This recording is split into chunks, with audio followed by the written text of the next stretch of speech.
Hello Nerfers. Yeah, there's a lot of paint there, isn't there? Sorry about that. When I was doing the masking, I completely forgot to film it, the procedure. It was pretty basic, you know how to do it. And then when I did the actual painting, I pressed the button, but the record didn't record. So, trying to backtrack a little bit, but anyway, okay. So, as you see, there's the front piece, the white there, the line that sort of is parallel to that. And you can see when I actually pulled off the masking tape over the ivory, it actually took off some of the clay, but it still just shows the silver underneath. So it's not a tragedy. That's what I'm looking for. So that's good. Now there's an awful lot of orange at the front here, but bearing in mind this is mostly covered with clay, so that's going to come off to be silver underneath. But I'm going to mask off the rail and paint that black. But plus I almost might do another little section up here or here, so I'm not quite sure yet what to do. Or that support is black, so I could just do these nuts black or something, I don't know, but some sort of detail up there. The temptation is, because the muzzle and the body are two parts, is to paint them two different colours, but I didn't want to do that. I wanted to blend it in to make it look like, you know, one forged piece. I don't even know how this piece goes in here now, something like that. But anyway, so what I want to do is just add a little bit of an accent with the thing. I could paint part of this raised part black, maybe, and leave a little dot of tape in there, so when it comes off there's a little dot of orange. It's like how one part of the gun goes over the other and clips into a recess. Something along those lines. We'll see what happens. Now, as for the lettering, the only stuff I could find, I went down to my local craft store and I found these lettering. It's stick-on lettering, which I stuck on and I've pulled off and I've stuck back on just so you can see. Just comes off and it leaves a pretty good, let's just scrape it all off, pretty good impression. So there we are, there's my Titan station. So obviously when that gets, I've lost a lot of the S here, but that's alright because there's also a lot of salt that I still got to scrape off for the rust effect, so you know I might be able to fudge that one way or the other. Here's the other bit of it that goes on like that. Oh no, sorry, not like that, like that. So there's a bit there, and I'll put this vent is like, you know, somewhere where heat escapes or something, so there'll be a bit of dirtying and shading around there. So that's that part. Now, as I said, I'm going to do some more masking. So the gun gets masked, that gets left off, that gets left open, this textured area gets left open, and something up the front here, and then mask the rest, spray it black. And that's the last spraying I'll be doing. And here's the little magazine with live written on the side. You can see I've had to sort of make the letters fit, but it still looks alright. As I said, learning experience. Right guys, as you can see, finished all the masking, ready to go with the paint. There's just one last little bit I'm going to do. I'll just cover up that I just noticed. There we go. Now, as I said, I was going to put something black up the front here. So I've just made this little shape out of tape. And what I'm going to do is I've got this piece of Tamiya masking tape and I've stuck it. Ha! I thought I did. The whole point of this was that it wasn't going to stick very well, and it doesn't. So, stuck it to two pieces of wax paper, put it in a hole punch, and go punch, punch. So, got two nice holes. There's my masking tape. You can see a tiny little bit sticking there. I'll just try and get it centralised. Press it down. Okay, so when I come to take all the masking off, I just pull that off and I've got a little orange dot there like it's part of the housing. Hello Nerfers! Okay, the big day's here. Finally get to take off the final layer of masking, so let's get on with it. Not going to waste time talking, just start pulling this stuff off. Just making sure you can see what I'm doing in the camera. And see how as the tape comes off, it's pulling off some of the base paint. And now it's gone right down to the blue, which is really annoying. But everywhere else I pulled it off, it hasn't done that. So a little bit of touch-up's going to be required there. Yeah, see how it's just pulled off down to the orange?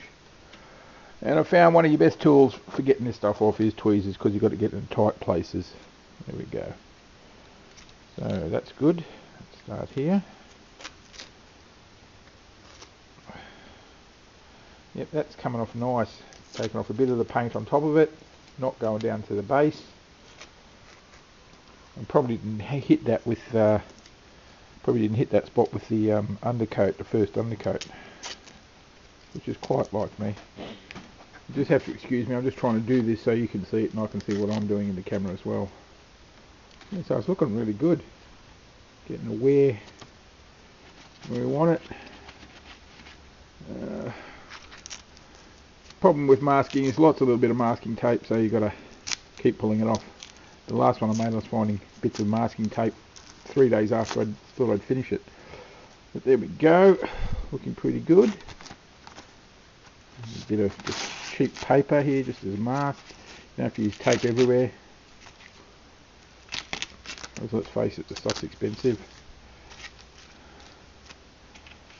There we go. Now let's see how my little blocked out black bit worked.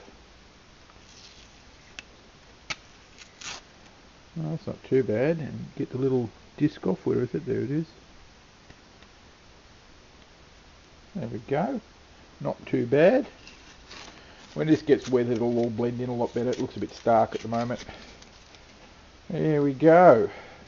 Another bit of tape.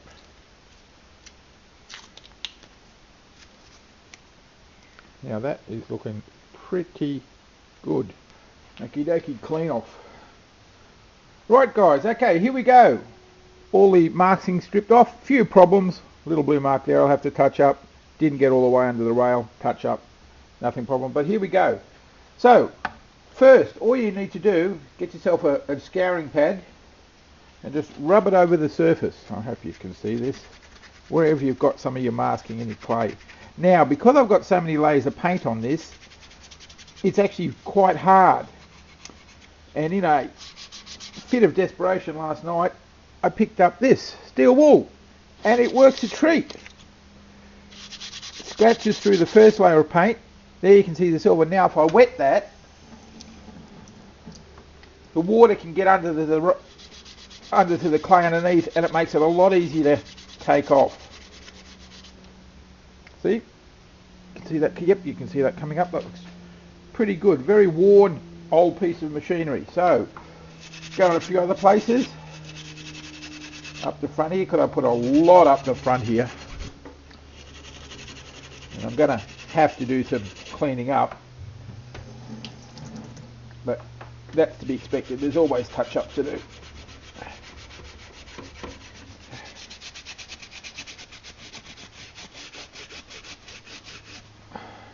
See the silver coming through along there that I left on the top.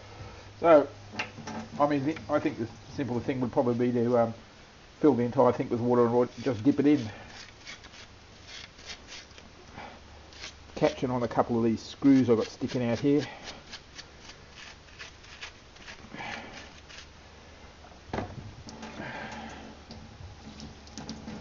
But the good thing about the slip is it when it's dry, as soon as water hits it, it just dissolves, just turns to sludge. And it just breaks off, takes the paint on top with it. Now there's a bit of a problem. I've got orange showing through the black, which I don't want. So I'm going to stop scrubbing this area, put some silver on, recoat. And I'll get to that later. So that's basically it. As you can see, I'm pushing pretty hard to get through some of this paint. I think the terminology is, ta-da!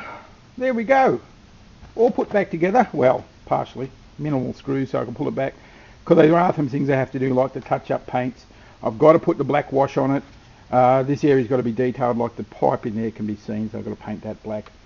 But other than that, I'm pretty chuffed. I reckon it looks good. I just hope I can do justice with this light I've got in the camera, and But as you can see, finished. The paint's a bit tight, so that actually makes that reasonably stiff to move at the moment, which is good because there's no internals at the moment apart from the trigger. And the magazine release, even after all the painting, still works. Yeah, does it go back in? Oh yeah, there we go. So we've got our little live there, you know, occupational health and safety gone crazy. Really bad worn buttstock. I've got some nylon webbing around, so I'm going to put a strap there, and probably not there because that's just plastic. Or maybe do it there and just be very careful. Replace that with a bit of metal because it looked good with the sling. Maybe even attach to the fore handle and pull the sling back and cock it. But there is my Titan Station security weapon. I've got to, as I said, do the black wash. I've got to do some burn marks around there, around here, around the muzzle, and these vents, and then it's done.